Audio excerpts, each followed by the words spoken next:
Hello guys, it's Coach Edsel here and andito tayo ngayon sa Pinstripe Moto World, Sianat Complex, Marcos Highway para ibigay ang ating first ride experience with the FKM Slick 400.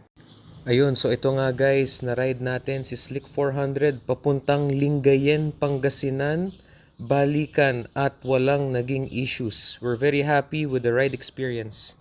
So simulan natin sa itsura nitong Slick 400. Meron siyang 3 colors available. So what we have here is the color white. Meron din tayong gray at meron tayong red. So tatlong kulay ang available dito sa Philippines.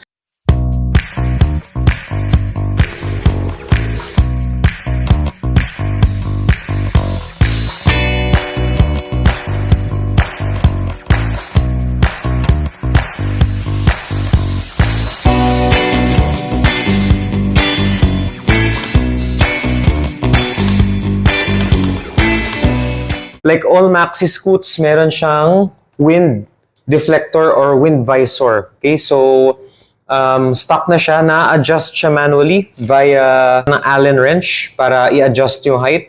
Pero pagka papasok ako sa loob, nagiging aerodynamic na. It prevents wind dito sa aking body.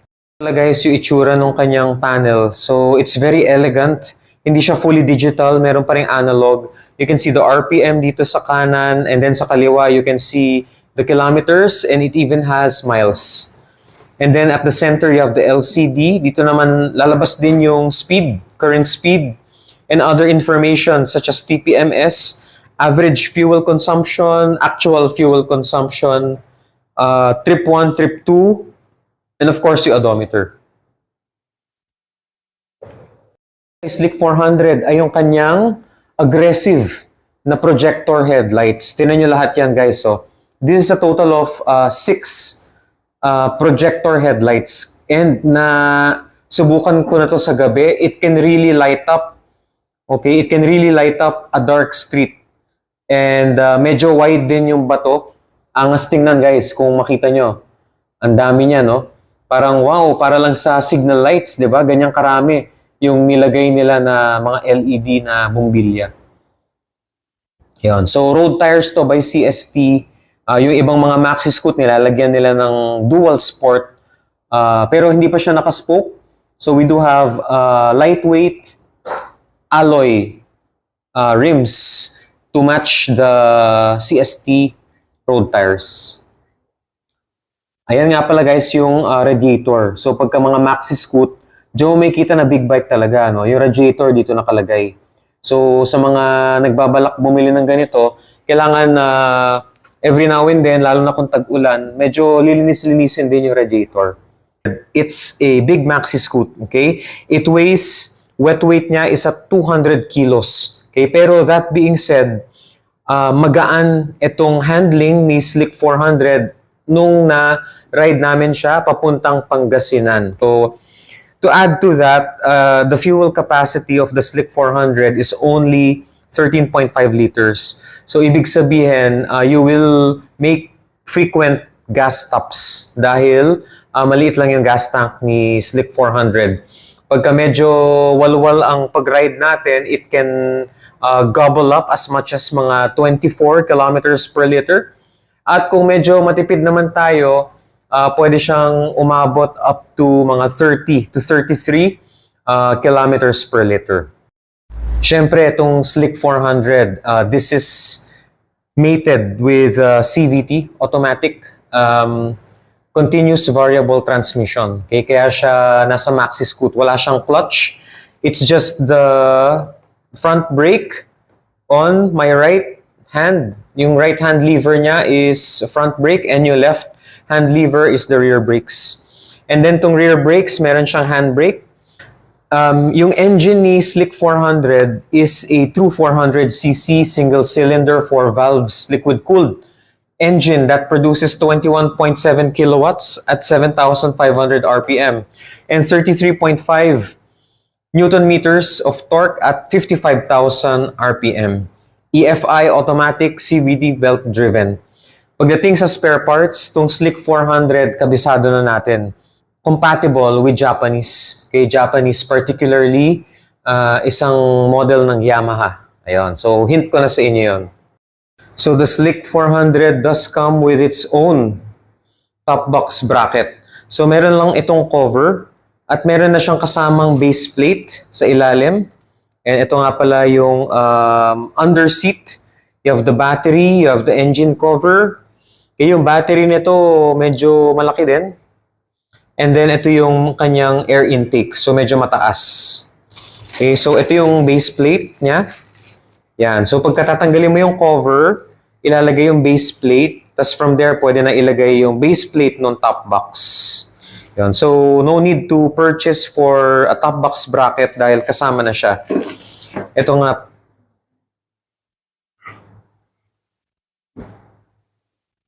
Ito nga pala yung kanyang battery. Yan. So, medyo malaki yung size niya. This is a 14BS. So, similar sa mga big adventure bikes and some Harley-Davidson motorcycles, ganito kalaki yung battery. Yan, meron din siyang cabin lights. So, this unit's not yet activated. Yan, pero pagka bubuksan mo ito, mag-on yung cabin lights niya. Tapos pagka isasara, mamamatay.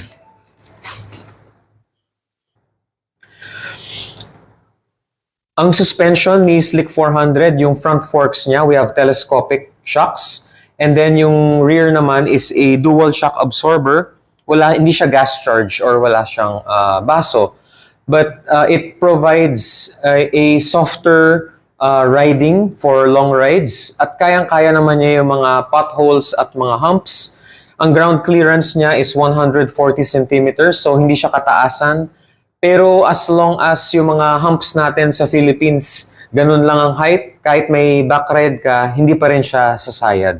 One of the things I like about the Slick 400 is its sleek styled exhaust. Tingnan niyo yung exhaust niya. Ano siya, for reference, lagay ko lang yung kamay ko. Yun, so medyo mahaba siya and it just goes out straight to the side. And yan, meron siyang of course, andyan na rin siguro yung catalytic. Yung catalytic niya nakalagay na dyan. So when you change it with a slip-on exhaust, you can really hear the sound of the engine na okay din naman. Hindi naman siya yung parang bulahaw yung tunog. Ang seat height nga pala ni Slick 400 ay 745 millimeters. So ibig sabihin nito, it has a low seat height and medyo manipis or narrow ang inseam. Dahil yung tanke niya is only 13.5 liters. So, meron kasing mga maxi scoot na nasa sabihin nating 750 to 755 millimeters, mababa pa rin. Pero dahil malapad yung tank, okay, yung inseam natin medyo naka-wide. Okay, so ibig sabihin nun, kahit mababa yung seat height, mahirap pa rin abutin ang sahig. Dahil medyo wide yung stance ng rider. Low as 5'3", 5'4", nakataas lang ng kaunti yung heel, pero no problem at all, okay, for shorter riders. And again, yung weight netong si Slick 400, hindi siya masyadong mabigat. Okay, kahit sa bumper-to-bumper traffic, okay yung handling niya at yung suspension komportable. Yung steering radius, medyo generous na rin. Okay, so kahit mga tight turning sa traffic, kayang-kaya. Okay, hindi tayo mahihirapan. So for those na kung iniisip ninyo na gagamitin to for your daily drive or your daily rides, tingin ko pwedeng-pwede tong si Slick 400. Para kayo nakaupo sa isang sofa. Okay, so malambot. It's slightly firm. It's not too soft. Pero pagka magra-ride ka, wala akong naramdaman na any soreness sa puwet or sa tuhod or sa legs. Okay, so okay siya to think na medyo mahaba tong aking legs. Ang isa pang maganda kay Slick 400 ay meron siyang forward floorboard. Okay, so pwede mong i-relax at pwede ka mag-stretch ng legs mo. Matipid sa electronics si Slick.